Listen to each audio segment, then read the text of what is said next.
Mbola fifalianao andray miaraka aminao ato anatin'izao fandarana fantariny marina izao ary miaraba manokana anao ny tenako amin'ny fatratrarantsika tsiraray avy an'izao faran'ny taona izao izay andro lehibe tokoa satria tsy ny rehetrarehetra no afaka namarana an'izao taona 2024 izao fa matoantsika isanao mbola afaka namarana an'ity taona ity dia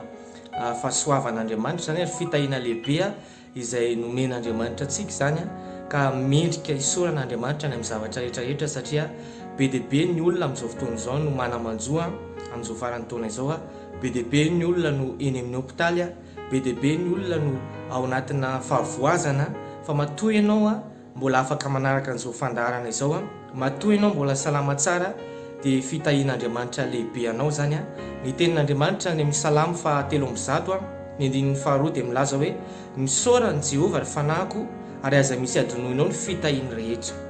Be dia be ny zavatra nataon'Andriamanitra tamin'ny fiainantsika tsiraray avy tamin'ity taona ity ny fahasalamana izay anananao dia tsy voavidim-bola zany, ny hery izay anananao dia tsy voavidim-bola izany, ny fiarovan'Andriamanitra anao sy ny ankonanao dia tsy voavidim-bola izany ka mendrika raha isaorantsika Andriamanitra amin'izao faran'ny taona izao ary aza misy adonoina ny fitahian'Andriamanitra rehetrarehetra. Ny fitahian'Andriamanitra dia lehibe izay nomeny antsika tsiraray avy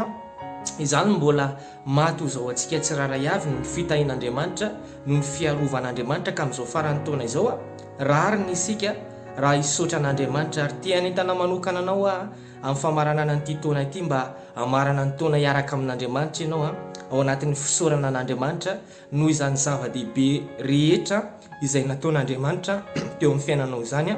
ary ny tena tsara indrindra dia mamarana ny taona miaraka amin'Andriamanitra satria ao ihany no ahitana ny tena fifaliana, ahitana ny tena filaminana sy fiadanana dia ny miaraka amin'Andriamanitra zava-dehibe ihany koa ny manomboka ny taona vaovao miaraka amin'Andriamanitra ka tiany entana anao ny tenako amin'ity androandroany famaranana ny taona 2024 ty hoe farano miaraka amin'Andriamanitra ty taona ty ary atombohy miaraka amin'Andriamanitra ny taona vaovao 2025 mirary soa ho anao antsika tsiraray avy dia mirary fety sambatra ho anao dia tahiny Jesosy daholo.